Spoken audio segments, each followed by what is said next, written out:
Hello everyone, welcome to UPSC unstoppables. मैं हूँ आरती छावड़ी। एक बार फिर से आप सभी का स्वागत है, वेलकम है एक और इम्पॉर्टेंट आर्ट एंड कल्चर के टॉपिक पे। आज का जो हमारा सेशन होगा उसमें हम केव आर्किटेक्चर कवर करने वाले हैं। आप लोगों ने पिछली वीडियो को बहुत पसंद किया, जिसमें मैंने प्रीवियस ईयर के सारे क्वेश्चंस आपको दिखाए थे और बताया कि कैसे अशोक के रॉक एडिक्ट्स इम्पॉर्टेंट हैं। असल में पूरी यूपीएससी की प्रिपरेशन इसी तरीके से की जाती है। प्रीवियस ईयर के क्वेश्चन से टॉपिक की इम्पोर्टेंस को समझना, किस टाइप के क्वेश्चंस पूछे गए हैं उस हिसाब से उस टॉपिक को कवर करना। तो आज का जो सेशन है उसमें भी हम यही करेंगे। मैं पहले आपको दिखाऊंगी कि आखिर केव आर्किटेक्चर पढ़ना क्यों है, यानी सारे प्रीवियस ईयर के क्वेश्चंस दिखाती हूँ मैं आपको। और उसके बाद ऑब्वियसली जो सेकेंड हाफ होगा इस पूरे सेशन का, उसमें हम सारी की सारी केव्स कवर करेंगे। मतलब ये वीडियो अगर आपने देख ली तो आप ये समझ जाइए कि आपका केव आर्किटेक्चर कंप्लीट है। फिर से एक और बात, जैसे मैं हर वीडियो में कहती हूँ, देखो स्क्रीन पे काफ़ी कुछ लिखा होगा, लेकिन जो इम्पोर्टेंट इन्फॉर्मेशन मैं आपको नोट डाउन करने को कहूँगी वही आपके नोट्स में जानी चाहिए, ठीक है। और यहाँ पर एक इम्पॉर्टेंट इन्फॉर्मेशन आप सभी के लिए, आप यहाँ अनअकैडमी प्लस को सब्सक्राइब कर सकते हैं इस सब्सक्रिप्शन ऑफर के अंडर, और आप यूज़ कर सकते हैं रेफरल कोड इस ऑफर को अवेल करने के लिए, दैट इज़ ARTI1702। इसी के साथ साथ यहाँ पर सब्सक्रिप्शन लेने के बाद आप इन बैचेस को ज्वाइन कर सकते हैं, प्रारंभ और इसी तरह से आगाज़ है, समिट है, मंजिल है। ये बैचेस जो हैं वो रिस्पेक्टिव ईयर्स को टारगेट करेंगे। एंड इसी के साथ साथ 2 ईयर करंट अफेयर्स की PT 730 ये जो मैगजीन है ये भी आप ले सकते हैं। आपको सिर्फ इस QR कोड को स्कैन करना है एंड आप इसे डाउनलोड कर पाएंगे। इसी के साथ साथ यहाँ पर अनअकैडमी रिविजन टेस्ट सीरीज़ जो है वो लाइव है, आप यहाँ पर टेस्ट दे सकते हैं। इस प्राइस से आप यहाँ पर सब्सक्राइब कर सकते हैं टेस्ट को। इससे जुड़ी हुई डिटेल्स भी आपको डिस्क्रिप्शन बॉक्स में मिल जाएंगी। और इसी के साथ आज के सेशन को शुरू करेंगे, लेकिन सबसे पहले जो चीज़ मैं यहाँ करने वाली हूँ, PYQs। Let me show you some questions. Buddhist rock cut caves are called chaitya. Wait, rock cut caves question क्या है वो आगे देखेंगे, लेकिन यहाँ पर आप देख सकते हो कि ये थीम क्लियरली मेंशन्ड है कि आपको रॉक कट केव्स कवर करनी। कुछ और प्रश्न दिखाती हूँ यहाँ पे। With reference to the history of Indian rock cut architecture, पत्थरों को काट के जो आर्किटेक्चर बनाया गया, केव्स जो बनाई गई, केव्स एट बादामी, केव्स पे प्रश्न है। First oldest surviving rock cut cave कह रहे हैं, बराबर rock cut cave, Ellora caves, caves तो केव्स के ऊपर क्लियरली क्वेश्चन आया हुआ है। और प्रश्न दिखाती हूँ, इनमें से कौन सी स्टेटमेंट करेक्ट है? Ajanta caves, Pandavleni caves, caves rock cut caves. कुछ और प्रश्न देख लीजिए। What is are common to the two historical places Ajanta and Mahabalipuram? Again Ajanta का जिक्र है। नाउ यहाँ both are rock cut monuments, rock cut caves. और प्रश्न देख लीजिए। There are only 2 known examples of cave painting. Cave Guptas के समय में एक अजंता है, दूसरी कौन सी है? अजंता केव्स। ऑप्शंस देखो, बाग केव्स, एलोरा केव्स, लोमस ऋषि केव, नासिक केव्स। प्रीवियस ईयर के क्वेश्चन क्लियरली आपको यहाँ पर बता रहे हैं कि आपको केव्स कवर करनी है, और वही हम कंप्लीट A to Z जितनी इंपॉर्टेंट केव्स हैं जो भी आपकी NCERT में दी गई हैं वो सारी कवर करेंगे। प्रीवियस ईयर के क्वेश्चंस आपको दिशा देते हैं, उन्हें महत्व दीजिए। आइए आज की पहली क्लास, आज का पहला पार्ट स्टार्ट करते हैं रॉक कट केव्स का। And let me tell you, मैं आपको सब कुछ क्रोनोलॉजी में कवर कराऊंगी। मतलब अगर ये जो केव्स हैं इनकी क्रोनोलॉजी सेट करने को कही जाए, पहले कौन सी बनी बाद में कौन सी बनी, वो टाइप का क्वेश्चन भी आप कर पाएंगे। एक केव किस समय की है, किस डायनेस्टी से जुड़ी है, वो प्रश्न भी आप सॉल्व कर पाएंगे। ये सारे के सारे प्रीलिम्स में जो क्वेश्चन इस टॉपिक से बनाए जा सकते हैं वो सारे आप अटेम्प्ट कर पाओगे आज के सेशन के बाद। आइए शुरू करते हैं। तो केव्स जो है उनकी कहानी शुरू कहाँ से होती है, इसको जानना बहुत ही ज़्यादा ज़रूरी है। तो सबसे पहले तो मैं यहाँ पर आपको एक कहानी सुनाऊंगी, उस पर थोड़ा सा ध्यान दीजिएगा आप सभी। देखिए, हुआ कुछ ऐसा कि यहाँ पे जब भारत में बुद्धिज़्म, जैनिज़्म जैसी फिलॉसफीज़ की शुरुआत हुई तो इसमें श्रमण ट्रेडिशन आया। श्रमण ट्रेडिशन में बुद्धिस्ट या जैन या आजीविका सेक्ट से जुड़े हुए भिक्षु और भिक्षुनी, मॉन्क्स एंड नन्स हमेशा एक जगह से दूसरी जगह मूव करते रहते थे। अब बारिश का मौसम होता तो वो एक जगह ठहर जाते। ठहरने के लिए वो यहाँ पर इस्तेमाल करते थे नेचुरल केव्स का।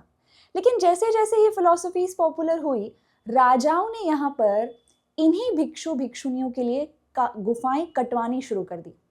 तो आपको इस तरह से भारत में रॉक कट केव्स की शुरुआत होती हुई देखने को मिलती है।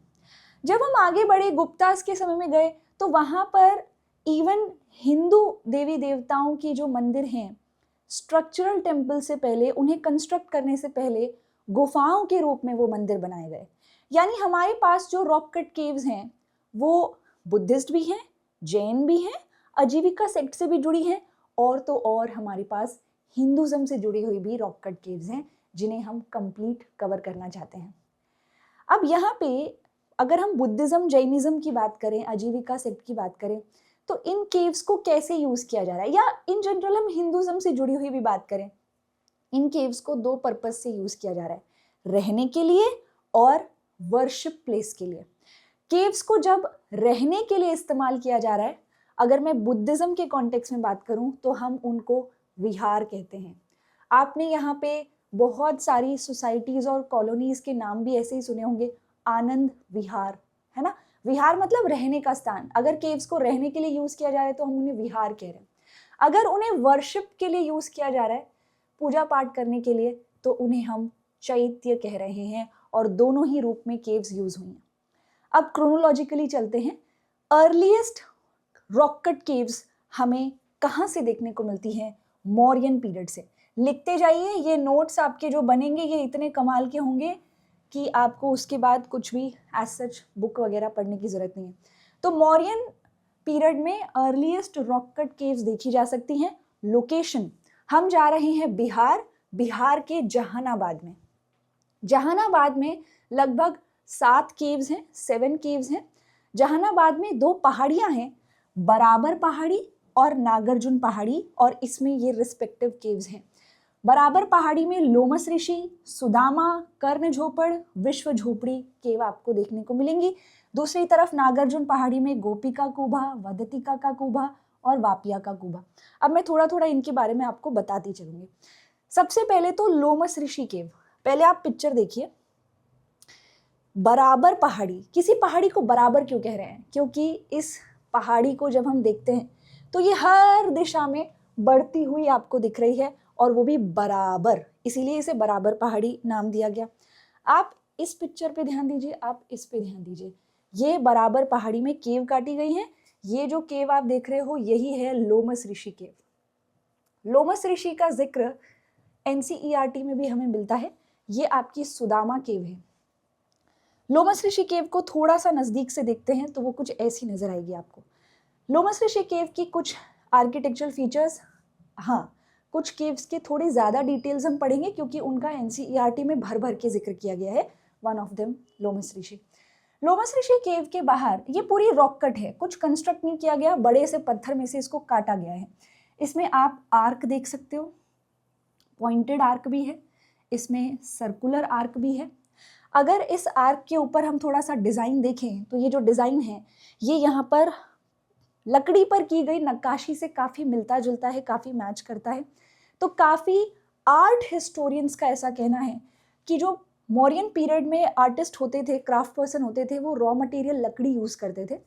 लेकिन जब उनके हाथ में पत्थर थमाया गया कि अब इस पत्थर को as a raw material use करो, तो पत्थर में भी लकड़ी जैसी नक्काशी नजर आई।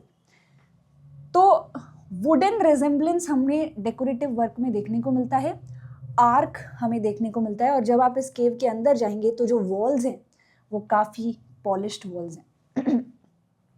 इन केव्स की जो जनरल ग्राउंड प्लानिंग है वो कुछ ऐसी दिखती है। आप यहाँ से केव के अंदर जाते हो, यहाँ से केव के अंदर जाते हो, यू विल फाइंड हॉल। ये हॉल है। इस हॉल से अटैच्ड यहाँ पर आप एक रूम देख सकते हो। यहाँ एक रूम है। ये लोमस ऋषि केव की प्लानिंग है, और मैं कहूँगी जो भी केव्स इन पहाड़ों में पाई गई हैं, चाहे वो नागार्जुन पहाड़ी हो या बराबर पहाड़ी, उनमें ऐसा ही आप देखेंगे। अच्छा, लोमस ऋषि केव के बारे में एक और चीज़ आप नोट कर लीजिए कि आजीविका सेक्ट के जो लोग थे, अब मैं फ़िलॉसफी नहीं पढ़ा रही हूँ, काफ़ी लोग परेशान हो जाते हैं कि आजीविका बताओ। फ़िलॉसफी जब मैं रिवाइज कराऊंगी तब हम इसको देखेंगे, बट आप ये मान लीजिए जैसे बुद्धिज़्म है, जैनिज़्म है, वैसे ही एक और फिलॉसफी आई थी आजीविका, जो नियतिवाद पर विश्वास रखते थे कि हर व्यक्ति के जीवन में जो घटित होना है वो पहले से ही लिखा है। ये थे आजीविका। तो लोमस ऋषि केव आजीविका को दान की गई थी राजा अशोक के द्वारा। देखो, NCERT राजा अशोक कहती है तो हम राजा अशोक के साथ ही जाएंगे। हालांकि इसके अंदर जो इंस्क्रिप्शन पाया गया है वो राजा दशरथ का नाम भी लेती है, लेकिन आप अशोक के साथ जाइए क्योंकि NCERT में यही लिखा है। तो this is Lomash Rishi cave, and बाकी की ये केव्स हैं, इन्हें नोट कीजिए। सुदामा, कर्ण झोपड़, विश्व झोपड़ी। कर्ण झोपड़ और विश्व झोपड़ी केव जो है ना, इसमें 2 रूम्स हैं, तो ये एक अलग इंफॉर्मेशन हो सकती है। नागार्जुन पहाड़ी में जब आप जाओगे तो 3 केव्स हैं। इन केव्स के नाम में आप ये वर्ड देख रहे होंगे, कुभा। कुभा शब्द का क्या मतलब होता है? कुभा शब्द का यहाँ पर मतलब होता है कुआं। इन केव्स के पास कुएं पाए गए हैं, इसीलिए इनका नाम कुछ ऐसे पड़ा। तो ये है मौर्यन पीरियड की केव्स, और इसी के साथ ये पूरा टॉपिक समाप्त होता है। अब हम बढ़ेंगे आगे, क्योंकि ऐसा नहीं था कि केव्स की जो कटिंग है वो रुक गई। केव्स की कटिंग जो है वो बरकरार रही, आगे भी पोस्ट मौर्यन पीरियड में भी केव्स की कटिंग होती रही, लेकिन उनका जो कट करने का तरीका था उसमें बहुत बड़ा परिवर्तन आया। जो आर्किटेक्चरल स्टाइल था उसमें बहुत परिवर्तन आया। मेजरली पोस्ट मौर्यन पीरियड की जो केव्स है आपको इस रीजन में देखने को मिलेंगी। मेजरली, ज्यादातर, ऐसा नहीं है कि इसके अलावा नहीं पाई गई, लेकिन अगर आप यहाँ क्लस्टर ऑफ केव्स आप देखोगे तो वो इस रीजन में। ये कौन सा एरिया है? ये आपका महाराष्ट्र वाला एरिया है। रीजन क्या आप दे सकते हैं? ज्योग्राफी। ये आपने ज्योग्राफी में पढ़ा होगा, डेक्कन ट्रैप। ये वो एरिया है जहाँ पे बसाल्ट रॉक पाया जाता है, good quality of rock, igneous rock है। उसमें जो केव्स काटी जाएंगी वो बहुत लंबे समय तक सरवाइव करेंगी। तो उसी तरह से यहाँ पर ज़्यादातर केव्स हैं, और हम इन्हें कवर करेंगे, but there are caves in other locations also. अब सबसे पहले तो बात करते हैं कि इनका पैटर्न क्या है, किस तरीके से पोस्ट मौर्यन पीरियड की केव्स को कट किया जा रहा है। मैं थोड़ा सा यहाँ पे आपको ड्रॉ करके समझाती हूँ। अभी आपने जो मौर्यन पीरियड की केव्स देखी हैं उनमें आपने एक सिंपल स्ट्रक्चर देखा। सिंपल स्ट्रक्चर कैसा था? हॉल देखा आपने, ठीक है, यहाँ से आप एंटर हो रहे हो, और ये जो हॉल है इसी से अटैच्ड अंदर से आप यहाँ पर एक रूम देख रहे हो। ये बेसिक स्ट्रक्चर हमने यहाँ पर देखा है, ठीक है।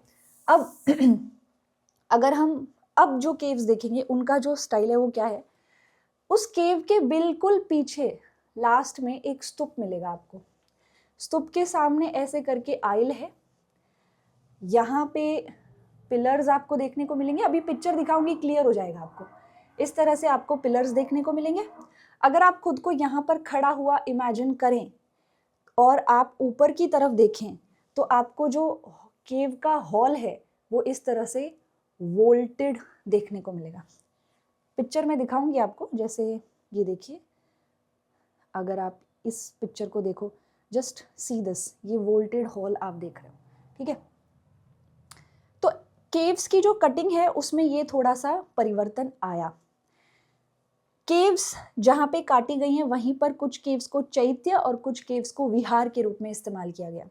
कुछ केव्स ऐसी भी थी, कुछ एक्सेप्शंस ऐसे भी देखे गए जहाँ पे केव्स में पिलर नहीं थे, या फिर कुछ केव्स हम ऐसी भी देखेंगे जिनका जो रूफ है वो वोल्टेड या कर्व्ड नहीं है बल्कि फ्लैट है। ऐसे भी कुछ उदाहरण मैं आपको दिखाऊंगी। अब मैं फिर से कह रही हूँ, बार बार कह रही हूँ, स्क्रीन के ऊपर काफ़ी सारी इंफॉर्मेशन होगी, सारी इंफॉर्मेशन इंपॉर्टेंट नहीं होती है, जो भी मैं आपको बोलूँ वही आपको अपने नोट्स में ऐड करना है। Remember this, okay. आइए शुरुआत करते हैं। तो ये बातें मैंने आपको बता दी हैं कि कुछ केव्स जो हैं वो वोल्टेड रूफ वाली होंगी जिसमें ऑब्वियसली पिलर्स होंगे, कुछ वोल्टेड रूफ की हैं लेकिन उनमें पिलर्स नहीं पाए गए हैं, कुछ में फ्लैट रूफ आपको देखने को मिलेगा। लेकिन एक चीज़ कॉमन है, एक चीज़ इन सभी केव्स में कॉमन है कि लास्ट में आपको स्तूप ज़रूर दिखेगा, and this is a very common feature cave के आखिर में, अंत में। Now let's see some examples. यहाँ पे आप जो केव देख रहे हैं ये पिठलखोरा महाराष्ट्र में ही है मेजर केव्स। अगर कोई केव महाराष्ट्र से बाहर हुई तो I will let you know, तब तक आप यही मान के चलो कि ये महाराष्ट्र में है, इनकी लोकेशन पिठलखोरा। अब आप देख सकते हैं कि लास्ट में यहाँ पे स्तूप है, इसके सामने ये पूरा आइल हॉल जैसे है, आप यहाँ खड़े हो मान लीजिए, ये वोल्टेड रूफ है but there are no pillars, Pitalkhora. फिर आप यहाँ पे पिठलखोरा केव्स, ये 14 रॉक कट केव्स हैं। नाउ रिमेंबर, सब कुछ लिखा है, सब नहीं लिखना है अपने नोट्स में, तो है ना, ऐसे थोड़ा सा स्ट्रेस में मत आ जाइएगा, व्हाट इफ मैंने जो नोट नहीं किया वहां से क्वेश्चन आ गया, नहीं आएगा, ठीक है। क्वेश्चंस पूछने का एक पैटर्न होता है प्रीलिम्स में, तो जो चीज़ें पूछी जा सकती हैं हम सिर्फ उसी तक सीमित रखेंगे खुद को। ये नंबर मैटर नहीं करता, प्लीज़ इसको मत लिखिएगा, ठीक है, कहीं आप नंबर्स रट्टा मारने लग जाए। पिठलखोरा ये बसाल्ट रॉक में काटी गई हैं, ये एक बहुत ही कॉमन इन्फॉर्मेशन है। आप ये लिख सकते हो कि टॉलमी नाम के जो लेखक थे उन्होंने अपनी किताब में पेट्रीगाला यानी कि इन पिठलखोरा केव्स का जिक्र किया है। इनमें कुछ इंपॉर्टेंट स्कल्पचर्स हमें देखने को मिलते हैं, जैसे एलिफेंट का स्कल्पचर है, इवन गजलक्ष्मी जो है उनका स्कल्पचर आपको दिखेगा। ये एलिफेंट, सीरीज ऑफ एलिफेंट इस तरीके से। And let me tell you, ऐसे क्वेश्चंस आए हैं, जैसे उदयगिरी केव्स में वराह अवतार का स्कल्पचर पूछ लिया था, इसीलिए आप यहाँ पर ये वाली इंफॉर्मेशन लिख सकते हैं। आगे चलते हैं। आगे जब हम चलते हैं तो हम पहुँच जाते हैं कोंडाना केव, ये भी बुद्धिस्ट केव ही हैं, और दैट्स इट, उतना ही ध्यान रखिए। अभी तक जो आपने पढ़ा पिठलखोरा या कोंडाना केव जो हमने पढ़ा, ये मेजरली जो केव्स आप देखेंगे ये सातवाहंस के समय से जुड़ी हुई हैं। सातवाहंस वैसे तो ब्राह्मण्स कहते थे खुद को, लेकिन रिलीजियसली टॉलरेंट रूलर्स थे, इसीलिए उन्होंने बुद्धिस्ट जैन केव्स की कटिंग भी करवाई। अगली जो इंपॉर्टेंट केव हम यहाँ देख रहे हैं भाजा, ये भी महाराष्ट्र में है। ये जो केव है ये हीनयानी केव है, ये इंफॉर्मेशन आपको नोट करनी है। अब किसी भी केव को देख के आपको कैसे पता चलेगा कि कोई केव हीनयानी है या महायानी? कुछ नहीं करना, केव के अंदर चले जाइए। अगर केव के अंदर गौतम बुद्ध के स्कल्पचर पाए जा रहे हैं, मूर्तियां पाई जा रही है, तो ऑब्वियसली वो महायानी केव है। लेकिन अगर उसमें किसी प्रकार के स्कल्पचर नहीं है तो वो जो केव आप देखोगे वो हीनयानी है। जस्ट इसको नोट कीजिए, ये केव भी सातवाहंस के समय की है। प्रॉपर डिजाइन आप देख रहे हो। अच्छा, ये क्या है? ये जो सेल्स आप देख रहे हैं छोटे छोटे, these are basically viharas, these are bedrooms. Monks इनमें रहते थे, और ये जो हॉल है इसका इस्तेमाल वो वर्शिप करने के लिए कर रहे हैं। तो चैत्य और विहार एक ही जगह पर। ये जो स्तूप है ये भी ऑब्वियसली रॉक कट है। ये थोड़ी और बेहतर पिक्चर, वोल्टेड रूफ देख सकते हो आप, पिलर्स देख सकते हो आप, स्तूप देख सकते हो, उसके आगे पूरा हॉल देख सकते हैं। अब आते हैं हम कार्ले केव। कार्ले अगेन महाराष्ट्र में है, अगेन सातवाहंस के समय की हैं, और सातवाहन डायनेस्टी के एक राजा गौतमी पुत्र सतकर्णी से जुड़ा हुआ इंस्क्रिप्शन भी आपको इस केव में देखने को मिलेगा। Why Karle caves are important? क्योंकि कार्ले केव में जो केव नंबर 8 है, जो भी अंडरलाइन कर रहे हो वही पार्ट आपको लिखना है, याद रखना। ये केव नंबर 8 है, शायद इसकी बेहतर पिक्चर हो मेरे पास। अरे, ये केव नंबर 8 है, यही पिक्चर है, इसको देख लीजिए। And it is India's largest rock cut चैत्य, लार्जेस्ट रॉक कट केव। इस केव के अंदर जो पिलर आप देख रहे हो वो ऐसे रेक्टेंगुलर शेप में, क्यूबॉइड शेप में नहीं है, ये ऑक्टागोनल शेप में है।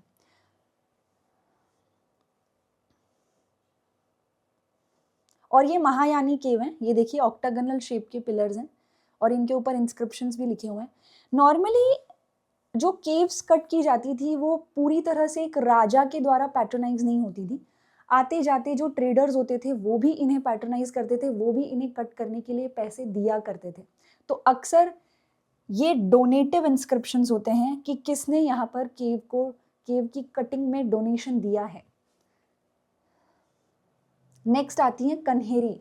कन्हेरी केव्स, आपने संजय गांधी नेशनल पार्क सुना होगा महाराष्ट्र में, उसी के अंदर हैं ये केव्स और काफ़ी सारी केव्स हैं, 109, ये नंबर मैटर नहीं करता है, बस ऐसे याद रख लीजिए कि बहुत ज़्यादा केव्स हैं। महायानी केव्स आपको देखने को मिलेंगी। इनमें क्या है ना, देखो पत्थर है, तो पत्थर में आप इस तरह का कट करके डिप्रेशन क्रिएट कर दोगे तो बारिश जब आएगी तो बारिश का पानी यहाँ पे इकट्ठा हो जाएगा। इन डिप्रेशंस को वाटन सिस्टर्न्स को पोडी कहा गया है और ये नॉर्मली महाराष्ट्र में जितनी भी केव्स हैं वहाँ पर पाई ही जाती हैं रेन वाटर हार्वेस्टिंग के लिए। यहाँ पर भी गौतमीपुत्र सतकर्णी सातवाहन डायनेस्टी के जो रूलर हैं उनका नाम दिया गया है। अब एक एक्स्ट्रा इन्फॉर्मेशन, कन्हेरी केव में ये जो केव नंबर 1 है, इससे जैसे ही आप बाहर आते हो, जैसे मान लीजिए मैं ऐसे बाहर आ रही हूँ तो इस दिशा में देखूंगी और मैं इस दिशा में देखूंगी तो दोनों ही दिशाओं में आपको यहाँ पर गौतम बुद्ध का ये बड़ा सा लगभग 22 फीट का स्कल्पचर देखने को मिलेगा। You need to note this down क्योंकि केव से एसोसिएटेड स्कल्पचर्स क्वेश्चन में पूछे गए हैं। अब आते हैं हम नासिक केव्स। नासिक केव्स आपने देखा था ऑप्शंस में था। नासिक केव्स को पांडवलेनी केव्स भी कहते हैं और ये भी सातवाहन के समय से जुड़ी है। सातवाहन डायनेस्टी के राजा गौतमीपुत्र सतकर्णी, उनकी जो मम्मी थी, उनकी जो मदर थी गौतमी बालाश्री, उन्होंने अपने बेटे की तारीफ में एक इंस्क्रिप्शन लिखा है, प्रशस्ति लिखी है, वो इसी केव में पाई गई है। अब ये जो केव है ये भी महायानी केव है, लेकिन कुछ केव्स इसमें हीनयानी भी हैं। इसको पांडवलेनी क्यों कहते हैं? पांडव वर्ड वो महाभारत के पांडव से नहीं आता है, पांडव शब्द पुंडरू से आता है जिसका मतलब होता है येलो ऑकर कलर। थोड़ा सा अगर आप देखोगे ना तो इसमें एक येलोइश कलर केव के ऊपर आ रहा है, उसकी वजह से इसको पांडवलेनी केव कहते हैं। पांडवलेनी केव वैसे तो बुद्धिस्ट हैं, लेकिन इसमें एक केव है, केव नंबर 11, जो कि जैन केव है, जिसमें आपको जैन तीर्थंकर्स के स्कल्पचर्स मिलेंगे कयोत सर्ग मुद्रा में। स्टैंडिंग पोजीशन में वो मेडिटेट करते हुए दिखाए गए हैं। Next is बेडसा। बेडसा के बारे में 2 बातें लिख लीजिए, महाराष्ट्र में है एंड सातवाहन के समय की है, दैट्स इट। तीसरी बात ये लिखिए कि बेडसा में अभी तक आपने पीछे देखा केव्स के साइड में छोटे छोटे सेल्स बना दिए गए, लेकिन बेडसा में देयर इज केव नंबर 11 और ये केव नंबर 11 पूरी तरह से डेडिकेटेड चैत्य के रूप में बनाई गई है। ये देखिए, एक केव को पूरा ही चैत्य बनाया गया है, छोटे छोटे बेडरूम्स हैं इसमें। फिर आती है कोंडावाइट या महाकाली केव। हमने बात की थी ना कि कुछ केव्स के रूफ फ्लैट होंगे, this is one of the examples. And not only this, ये जो केव है इसके हॉल, ये हॉल है आपका, इस हॉल के ऊपर का जो रूफ आप देख रहे हो दिस इज फ्लैट। और स्तूप देखोगे आप तो स्तूप के लिए एक सेपरेट चेम्बर बनाया गया है। तो it's a very unique feature Kondivite या महाकाली केव्स में। ये यूनिक फीचर पे प्रश्न हो सकता है, तो इसे जरूर आपको नोट डाउन करना है। फिर आती हैं गणेश लेनी, जुनार या लेन्याद्री। अच्छा, लेनी वर्ड आपने काफी रिपीट होता हुआ देखा। लेनी शब्द का मतलब गुफा होता है, केव होता है, ठीक है, इसीलिए ये इसको गणेश लेनी क्यों कह रहे हैं? क्योंकि वैसे तो ये बुद्धिस्ट केव थी, लेकिन बाद में चलकर इसमें गणेश जी की मूर्ति स्थापित कर दी गई और इसे हिंदू टेम्पल के रूप में यूज किया जाने लगा। फिर आती है नानेघाट। नानेघाट इंस्क्रिप्शन महाराष्ट्र में ही है ये केव। फिर से सातवाहन्स, तो सातवाहन डायनेस्टी के एक राजा थे सतकर्णी, गौतमीपुत्र सतकर्णी नहीं, सिर्फ सतकर्णी, अलग राजा हैं ये। इनकी वाइफ हैं नयनिका। इन्होंने अपने हस्बैंड की तारीफ में एक इंस्क्रिप्शन लिखा है जो कि नाने घाट केव के अंदर है। और अब हम बढ़ते हैं एक बहुत इंपॉर्टेंट केव की तरफ जो कि PYQs में बहुत बार रिपीट हुई है, अजंता। शायद जब भी हम आर्ट एंड कल्चर की बात करते हैं, आर्ट हिस्ट्री की बात करते हैं, तो ये वो केव है जिसका जिक्र आप सबसे ज़्यादा सुनते हैं। आर्ट एंड कल्चर, वही अजंता एलोरा, बचपन से यही सुना है हमने, तो इसी के बारे में बात करेंगे। अजंता केव्स भी महाराष्ट्र में ही है, औरंगाबाद। ये टोटल 29 केव्स हैं। आप कहोगे यहाँ पे 4 + 26 तो 30 होता है, सही बात है, तो मैडम की कैलकुलेशन गलत है, गलत नहीं है। एक्चुअल में 15th केव जो है उसके 2 पार्ट हैं, उनको सेपरेटली काउंट करोगे तो 30 बनेगा, लेकिन उसको अगर आप, क्योंकि उसके 2 फ्लोर हैं एक्चुअली, एक केव के रूप में काउंट करोगे तो 29 बनेगा। हालांकि ये इन्फॉर्मेशन ज़रूरी नहीं थी।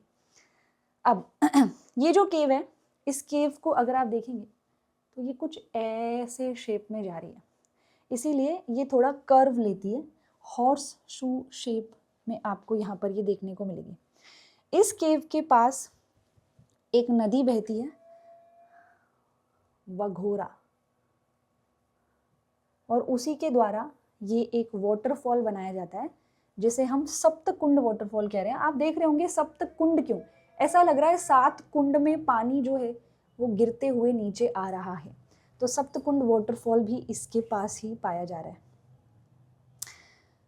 केव्स अक्सर कंप्लीट नहीं होती है, मेजॉरिटी ऑफ केव्स इनकम्प्लीट हैं, जैसे आप इस पिक्चर में देख सकते हो, या एक और पिक्चर में आपको दिखाऊं तो यहाँ देखिए, इसमें ये पिलर कंप्लीट है बट इसके ऊपर तो काम भी नहीं हुआ। केव्स इनकम्प्लीट रह जाती हैं लैक ऑफ पैट्रनाइजेशन की वजह से, लैक ऑफ डोनेशन की वजह से। अक्सर जो राजा इन्हें पैट्रनाइज करते थे वो चले जाते हैं, या फिर फिलॉसफीज़ का डिक्लाइनेशन होता है, पॉपुलैरिटी का डिक्लाइनेशन होता है, तब भी ये रॉक कट केव्स इनकम्प्लीट हो रह जाती हैं।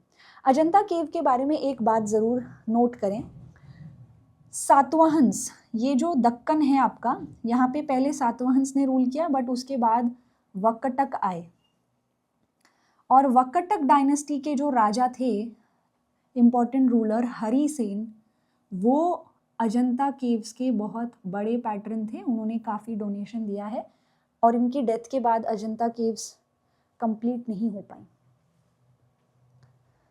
अजंता केव्स में आपको इस तरह की म्यूरल पेंटिंग्स देखने को मिलेंगी, बट हम इसकी चर्चा पेंटिंग्स के टॉपिक में करेंगे, अभी के लिए आप बस इतना लिख सकते हो। प्लस अजंता केव जो हैं उनमें कुछ महत्वपूर्ण मूर्तियां भी हैं, जैसे इस केव मूर्ति के बारे में आपको लिखना चाहिए, this is cave number 26। Cave number 26 में एक बहुत बड़ी सी मूर्ति पाई गई है, इसको हम महापरिनिर्वाण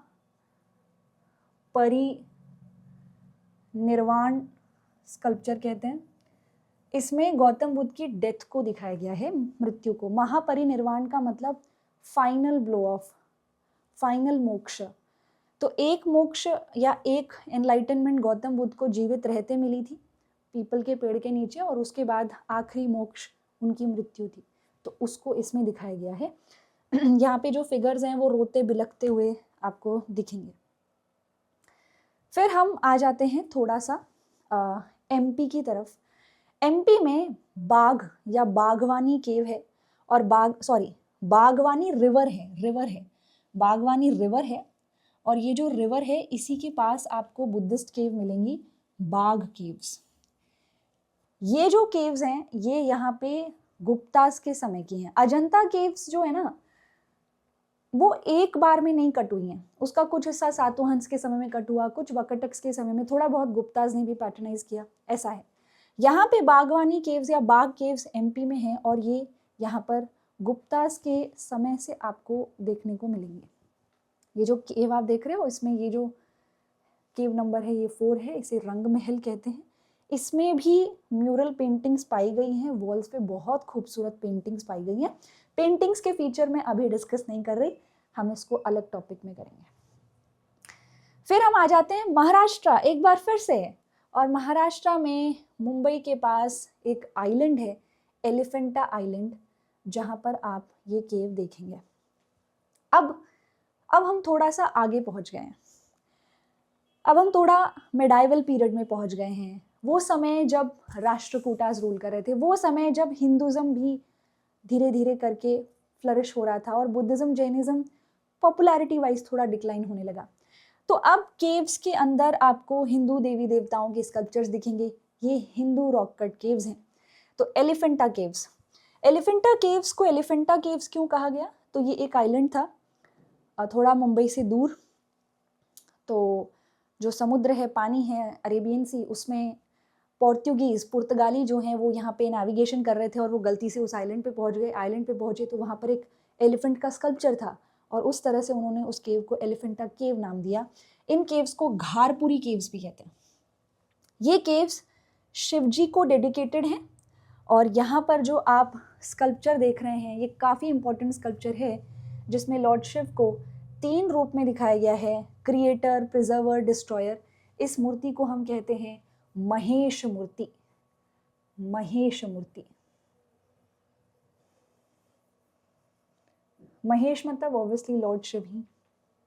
इस केव के अंदर और भी इंटरेस्टिंग मूर्तियां हैं, जैसे कि ये मूर्ति, इसमें शिवजी को अर्धनारीश्वर के रूप में दिखाया गया है, आधे नर आधे नारी के रूप में दिखाया गया है।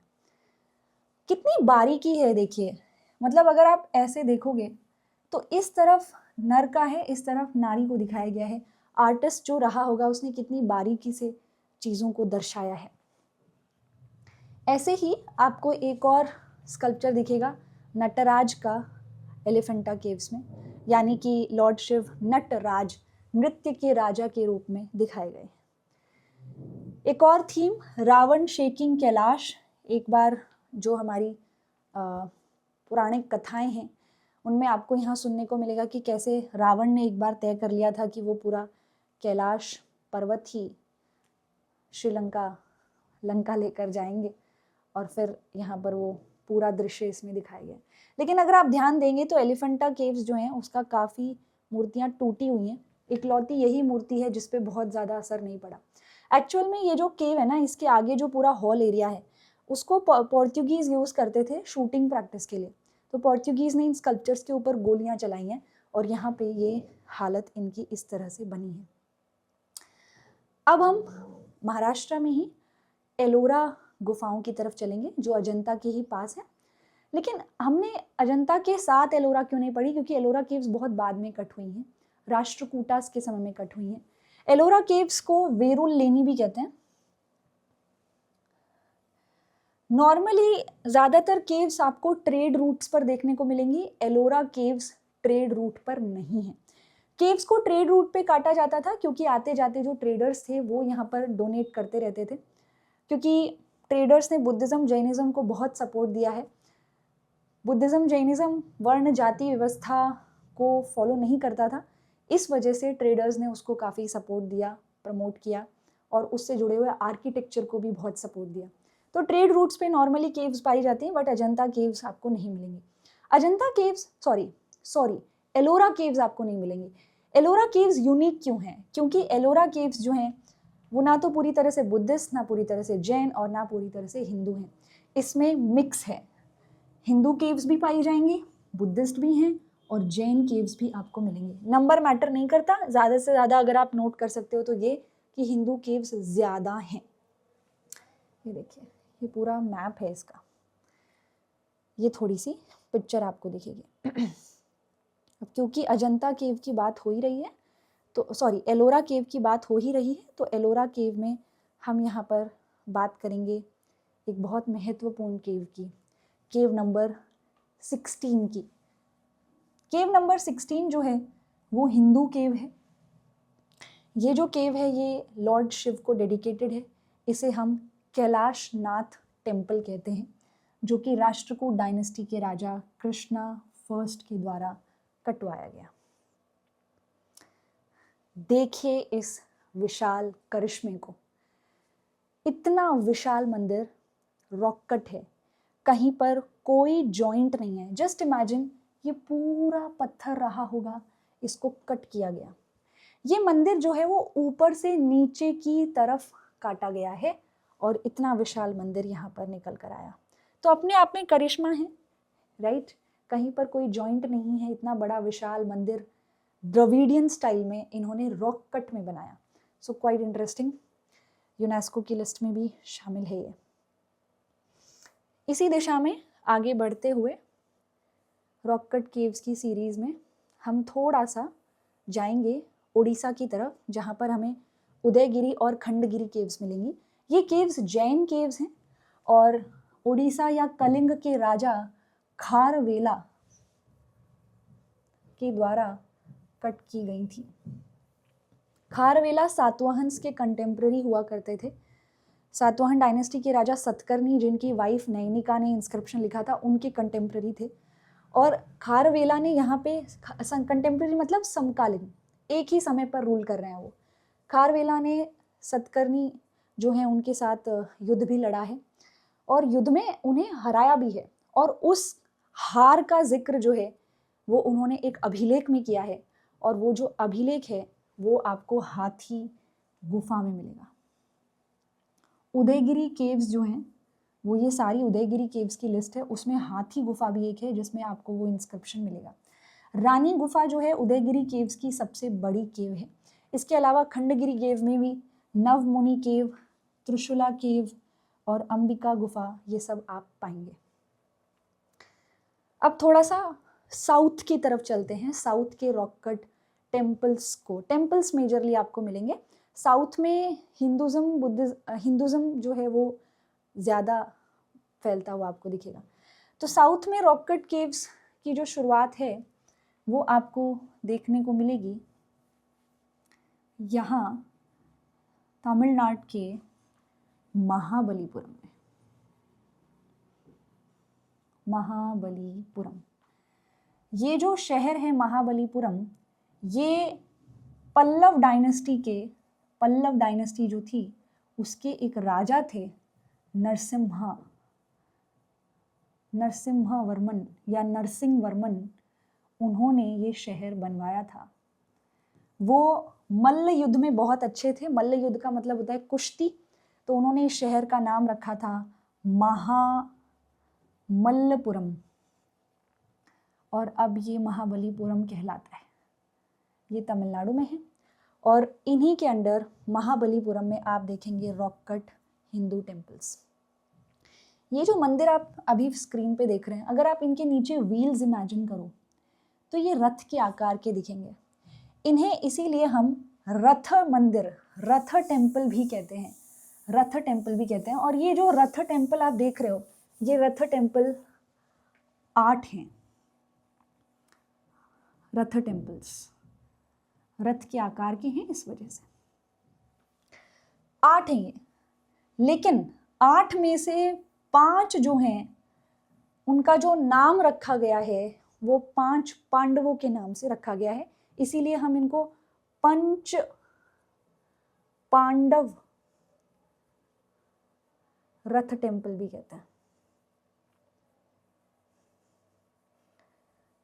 जैसे पहला धर्मराज रथ, सबसे बड़ा जो रथ टेम्पल है धर्मराज यानी युधिष्ठिर के नाम से, पांडव भाइयों में सबसे बड़े, this is Dharmaraj Rath temple. ये टेम्पल, धर्मराज रथ temple, Buddhist rock cut cave से काफ़ी मैच करता है। उसके बाद आप ऑब्वियसली अर्जुन रथ देखोगे, फिर भीम रथ देखोगे, और फिर नकुल सहदेव रथ देखोगे, और 5वां सबसे छोटा रथ टेम्पल जो है वो द्रौपदी के नाम से है। ऐसा नहीं है कि इन टेम्पल्स के अंदर इनकी पूजा हो रही है, नहीं, इन टेम्पल्स का बस नाम है, उनके नाम से अंदर हिंदू देवी देवताओं की ही पूजा हो रही है। 8 बताए ना मैंने, 8, 5 के मैंने नाम बता दिए, आपको मैं होमवर्क दे रही हूँ, बाकी के 3 के नाम आप कमेंट सेक्शन में लिखोगे, ठीक है।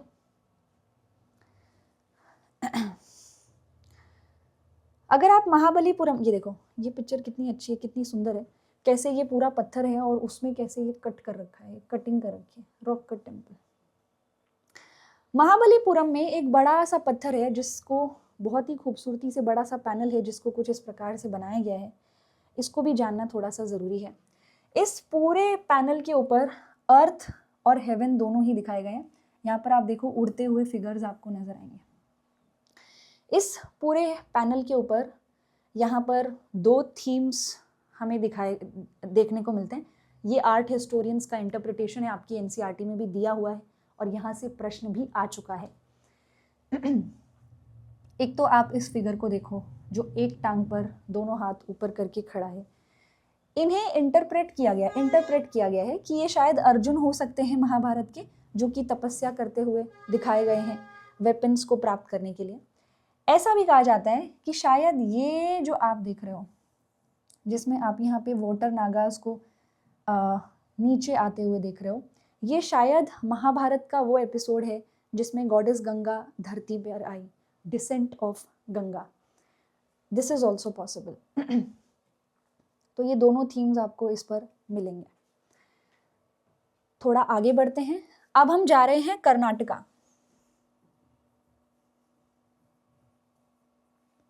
और वहां पे रूल करते थे चालुक्य। चालुक्यास के समय के भी कुछ रॉक कट टेम्पल्स पाए गए हैं, जैसे कि ये आप ये बड़ा सा चंक, ये बड़ा सा पत्थर जो देख रहे हैं, ये रेड सैंडस्टोन का है, रेड सैंडस्टोन। और इसमें आप यहाँ पे ये केव देखिए। कर्नाटका में चालुक्यास जो थे, वेस्टर्न चालुक्यास, उनका कैपिटल होता था बादामी। बादामी या फिर आप उसको वातापी भी कह सकते हो, वहाँ पर ये केव पाई गई है। कुछ बारीक बातें, ये जो केव है ये वैष्णवाइट है, यानी कि ये लॉर्ड विष्णु को डेडिकेटेड केव है।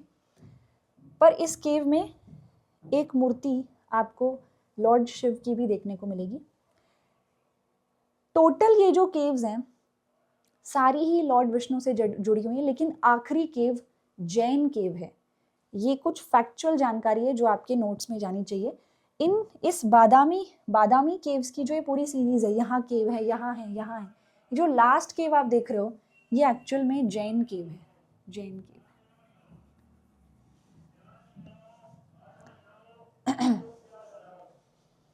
ओके फिर हम आते हैं चालुक्यास के एक और इम्पोर्टेंट नर्व सेंटर में, ऐहोल, जो कि कर्नाटका में ही है। यहाँ पर भी आपको चालुक्यास के समय का एक रॉक कट मंदिर मिलेगा जो कि लॉर्ड शिव को डेडिकेटेड है, भगवान शिव को डेडिकेटेड है, और ये है रावण फाड़ी केव। तो इसमें शिवजी नटराज के रूप में दिखाए गए हैं, लेकिन ये जो पर्टिकुलर केव है इसमें एक और चीज देखी गई है, दैट इज सप्तमत्रिका। दक्कन में सप्तमत्रिका कल्ट भी काफी पॉपुलर था, जिसमें 7 देवियों की पूजा होती है और इससे जुड़ी हुई एक कहानी भी है। कहते हैं कि रक्त बीज नाम का एक राक्षस होता था। रक्त बीज, अगर आप उसको मारने जाओगे तो उसका जो रक्त है, उसका जो ब्लड है वो नीचे गिरेगा और उसमें से और 2-4 रक्त बीज पैदा हो जाएंगे। तो उसको मारना पॉसिबल नहीं था, कोई देवता उसे नहीं मार सकता था। तो 7 देवियों ने यहाँ पर उसको मारा, जिसमें गॉडेस काली भी थी, जिन्होंने ये चीज़ संभाली थी कि भाई अगर नीचे रक्त बीज को मारते हुए ब्लड गिरेगा तो वो अपनी टंग से उस ब्लड को कैच कर लेंगी। तो सप्तमत्रिकास जो हैं वो भी इस केव के अंदर दिखाई गई हैं।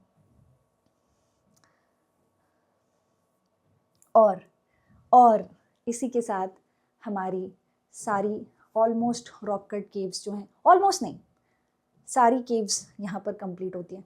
बट मुझे ऐसा फीलिंग आ रही है कि मैंने ना एक केव आपको नहीं करवाई है।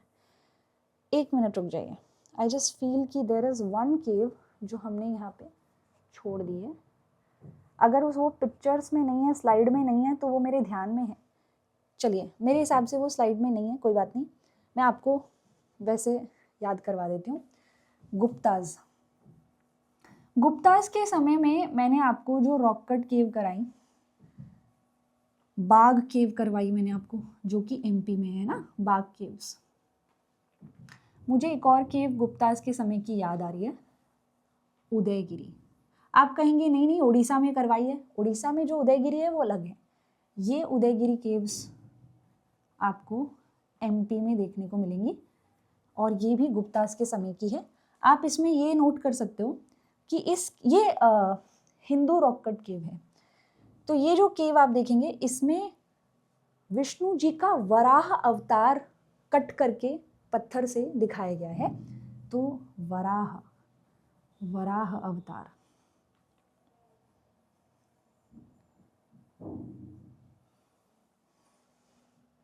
और इस तरीके से आपका ये पूरा रॉक कट का टॉपिक कंप्लीट होता है।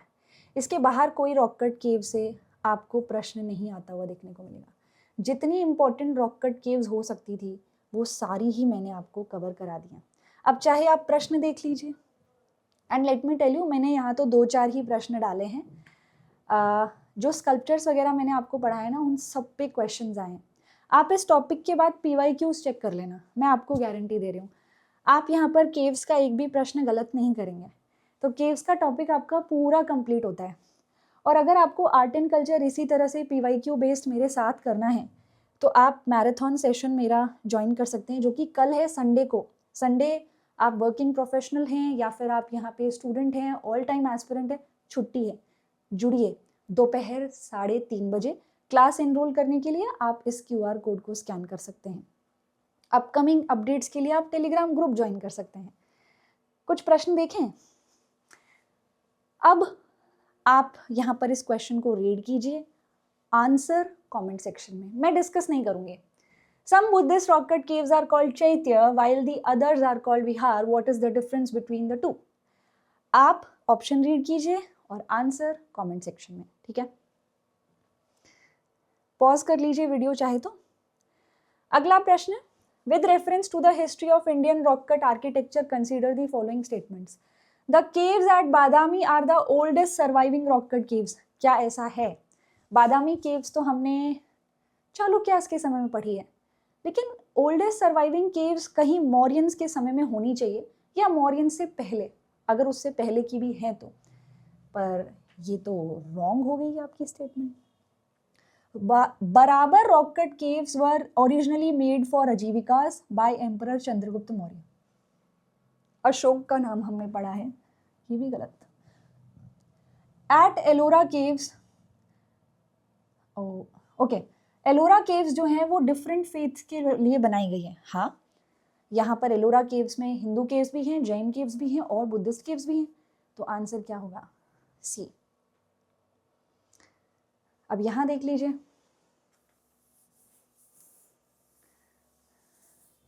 Which one of the following statements is correct? Ajanta caves lie in the gorge of Waghora river. मैंने स्तूप अभी कराया नहीं है, अमरावती स्तूप या स्तूप पर अभी हमने चर्चा नहीं की है। तो 2 केव्स के बारे में है। पांडवलेनी केव बता रहे हैं कि नर्मदा नदी के पास है। भैया, पांडवलेनी केव महाराष्ट्र में है, ये नर्मदा नदी के पास कैसे हो सकती हैं? हमने अजंता केव्स जो हैं वो वगोरा नदी के पास पढ़ी हैं। अब इस प्रश्न को देख लीजिए, What is are common to the 2 historical places known as Ajanta and Mahabalipuram? दोनों सेम पीरियड से हैं। बताइए, सेम पीरियड से हैं क्या ये? अजंता तो बहुत पुरानी केव्स हैं, आपको वो मौर्यन में थोड़ी बहुत कटती हुई दिखेंगी, फिर गुप्तास के समय में, वकटक सातवाहंस के समय में कट होती दिखेंगी। और वहीं महाबलीपुरम का जो रॉक कट आर्किटेक्चर है वो पल्लव्स के समय का है। पल्लव्स बहुत बाद में आते हैं, तो ये सेम पीरियड की तो नहीं है। अच्छा, एक चीज़ और, शायद मैंने थोड़ी मिस्टेक कर दी है। ये फर्स्ट स्टेटमेंट है, ये जो यहाँ से शुरू हो रही है यहाँ तक, ये सेकंड स्टेटमेंट है, और ये आपकी थर्ड स्टेटमेंट है। Second statement, both belong to the same religious denomination. क्या दोनों सेम रिलीजियस डिनोमिनेशन से जुड़ी है? नहीं। अजंता बुद्धिस्ट हैं, महाबलीपुरम में जो केव्स हमने देखी वो हिंदू केव्स हैं, तो दोनों सेम रिलीजियस डिनोमिनेशन की नहीं है, दोनों सेम पीरियड से भी बिलोंग नहीं करती। लेकिन क्या दोनों में रॉक कट मॉन्यूमेंट्स हैं? बिल्कुल है, तो इसका आंसर बी होगा। केव इंपॉर्टेंट टॉपिक है, इस वीडियो से उसे कंप्लीट करें और मेरी क्लासेस ज्वाइन करें। आप मेरी स्पेशल क्लासेस भी ज्वाइन कर सकते हैं, जो कि शाम को 4 बजे और 6 बजे होती हैं। आज के सेशन में इतना ही। और कौन सा टॉपिक है ऐसा जो अभी आपका कंप्लीट करना बाकी है वो बताइएगा। तब तक के लिए stay tuned, take care everyone.